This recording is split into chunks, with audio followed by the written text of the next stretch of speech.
Welcome back to my channel. আমি প্রিয়াঙ্কা। আমি আজকে আবার একটা নতুন রকমের, নতুন বলা চলে না, একটু অন্য রকমের রান্না নিয়ে এসেছি। না, এই রান্নাটা আমি আজকে দেখাচ্ছি না। এটা চিনির জন্য একটা পনির রান্না করা হয়েছে। তো আমি একটা অন্য রান্না করব।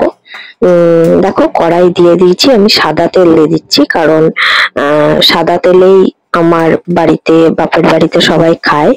বাবাকে ডাক্তার সাদা তেলই খেতে বলেছে, তো ওই জন্য সাদা তেল দিয়ে রান্নাটা করব। বেগুনটা দেখো ডুমডুম করে কেটে নিয়েছি। এবারে বেগুনটার মধ্যে আমি আর নুন হলুদ মাখালাম না, আমি কড়াইয়ের মধ্যেই দিয়ে দিচ্ছি বেগুনটা ভালো করে ধুয়ে আমি তেলটা গরম করা অব্দি ওয়েট করে তারপরে আমি বেগুনটা দিয়ে দিয়েছি।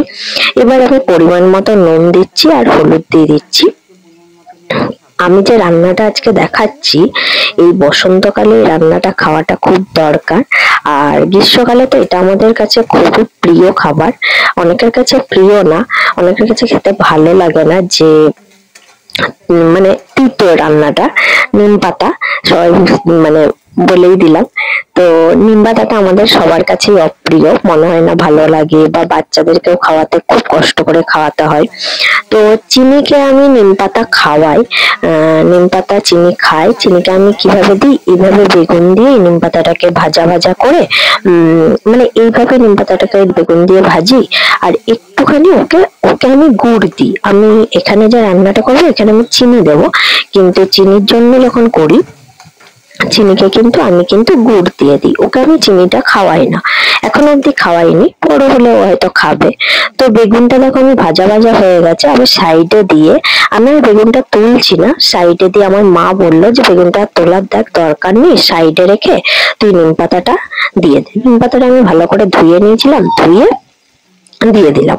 এবারে আমি না ভুল করে না নিম পাতাটাকে নেড়ে দিয়েছিলাম, জানো। এবারে নেড়ে দেওয়ার পরে না মা আমাকে বলছে, মা তুই যে নেড়ে দিলি, মিস করে দিলি একদম।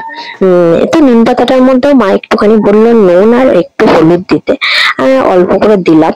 তো আমি মিস করে দেওয়াতে মা আমাকে বলছে যে বেগুনটা তো ভাজা হয়ে গেছে, নিম পাতাটা তো ভাজা হয়নি, তাহলে ওটাকে আমি তো মিস করি না। দেখো, মা আবার ওই রান্নাটাকে কড়াইয়ের মধ্যেই মা আবার বেগুনটাকে আর নিম পাতাটাকে আলাদা করেছে। নিয়ে দেখো কিছুক্ষণ পরে নিম পাতাটা ভাজা হয়ে গেছে, তারপরে আমি মিক্স করে দিলাম। তো মায়েরা কত কিছু জানে, তাই না? মানে আমরা মায়েদের কাছে অনেক কিছুই জানি না। তো মা আমাকে এই জিনিসটা বললো, তো আমি তখন বললাম ঠিক আছে, ভালোই জিনিস। তো একটুখানি চিনি দিলাম এটার মধ্যে। তো আজকে তোমাদেরকে দেখাচ্ছি বলে চিনি দিলাম, নইলে আমি বেশিরভাগ আমার মা না গুড়ই দিয়ে দেয়, কারণ চিনি খাই তো। চিনি কিন্তু দিই না, বাচ্চাদেরকে চিনি খাওয়ানোটা যতটা পারবে অ্যাভয়েড করাই ভালো। দেখো, মা এই পাশে চাটনি রান্না করছে আর আমি এই পাশে নিম পাতাটা করছিলাম। তো আমার কেন জানি না আজকে তোমাদেরকে নিম পাতার রেসিপিটা দেখাতে ভালো লাগলো, জানি না তোমাদের কেমন লাগবে। তো আমার তবু মনে হলো তাই দেখালাম। দেখো, খুব ভালো লাগবে খেতে, যারা খেতে পছন্দ করো না তাদেরও ভালো লাগবে। একটু মিষ্টি মিষ্টি হয় তো, খেতে খারাপ লাগে না, ভাত দিয়ে মেখে কিন্তু কিন্তু খুব ভালো লাগে, আমার খুব প্রিয়। চলো তাহলে টাটা আজকের মতো।